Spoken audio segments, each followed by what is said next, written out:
How are you? I'm your host, Donald Hardaway, host of the Life Podcast, where we talk about balancing life, health, entrepreneurship, and navigating AI. Right? I'm in a great mood, but I want to ask you a question. Right? When was the last time that you checked on yourself? Yeah, just checked on yourself just to see how you're doing. Just a simple check in with yourself. Right? I'm in a great space. I feel fantastic, to be quite honest with you. And before I started this recording, I was saying to myself, what do we talk about next? So it doesn't. Health is important, but it always doesn't have to be physical. So this health conversation is really more based around what your emotional state is, right? Because it's okay. So first of all, right, it is okay to be in a good space. It is okay to not be stressed or to have drama or some sort of toxicity going on. All right, it's okay to be okay. It really is okay to be okay, right? So I ask, when was the last time you checked on yourself? I'm recording this because I'm in the process of checking on myself, right? Why does feeling good matter, right? Feeling good has a number of positive physical effects. One, lower stress levels, lower cortisol levels. Your body is actually in a resting mode, right? It's not struggling, it's not stressed, and you're not doing the flight or flight thing all day.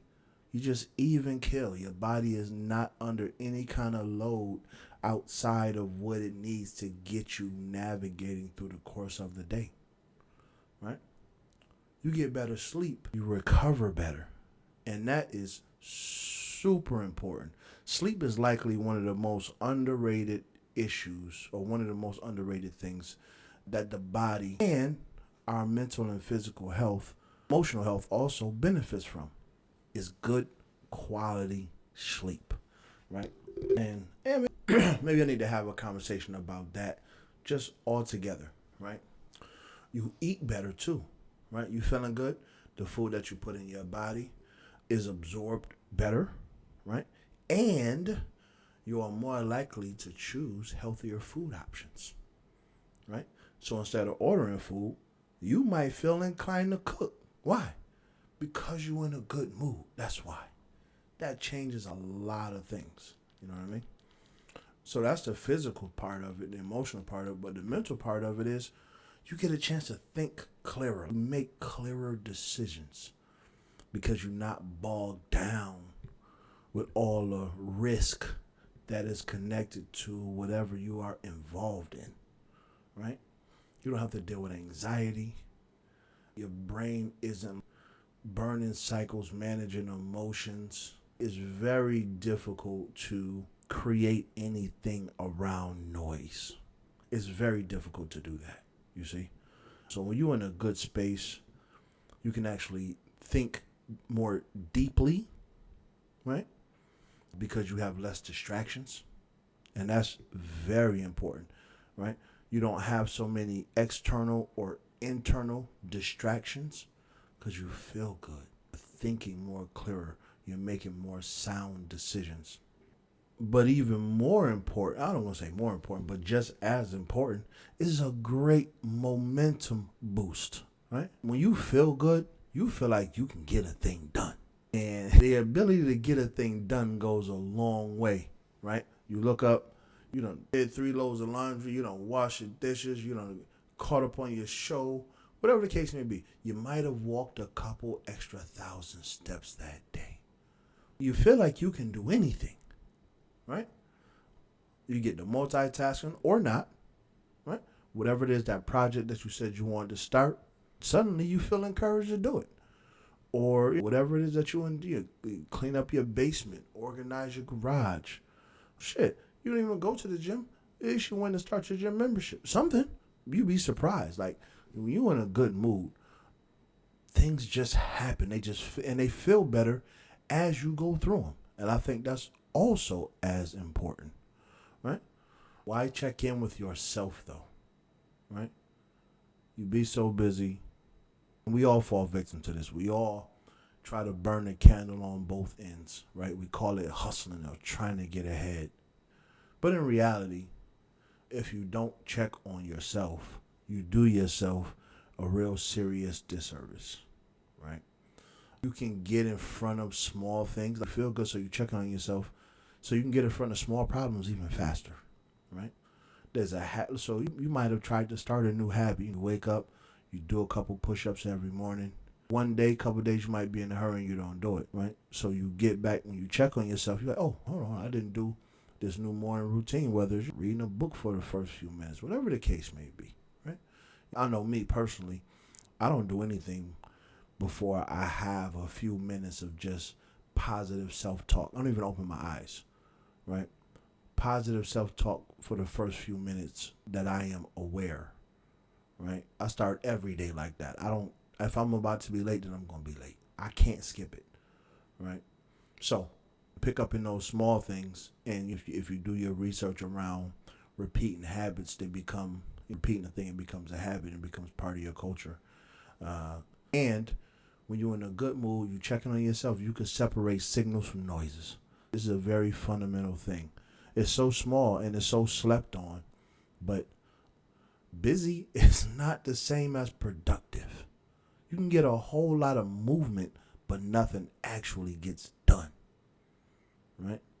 So in that sense, you confuse signal and noise, right? You ask yourself, did I actually do anything to move forward? And this is a very important question, all right? Because if you're trying to get ahead, you're trying to manage your life. Nobody wants their life to just pass by. But you don't know if you're getting passed by or not if you don't check on yourself. You don't know if you've gotten to point B. Well, no. Unfortunately, you do. Because regret costs a ton. A little effort costs just an ounce. So when the time comes where you're supposed to be in a specific condition, when that time came and you're not there, in that moment you pay the price of regret. Right? So you have not moved forward. And that's not okay. That's just not okay. You set a goal for yourself, you had plans, and you want to see success. So waving off, life does happen, and sometimes we don't always bring all of our ideas to fruition, and I understand that. But that's not what we're talking about, right? We're talking about just abandonment, right? The abandonment comes from not checking on yourself, so you really don't know where you are, right? This is your opportunity to also reconnect with your why are you doing this? Whatever it is that you decide to do. Why are you doing it? Right? And the farther you get away from your why, the farther it is you're going to get away from getting whatever it is that you decided to do done. That is a fact, right?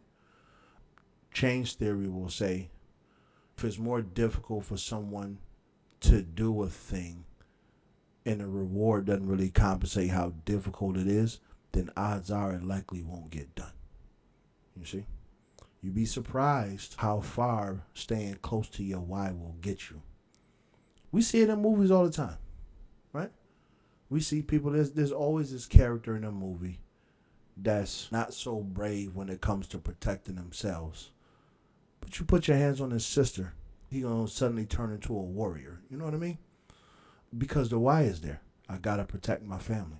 See? So suddenly, in a situation where I wouldn't participate in violence, not even to protect myself, mess with my sister, you got a whole nother kind of problem.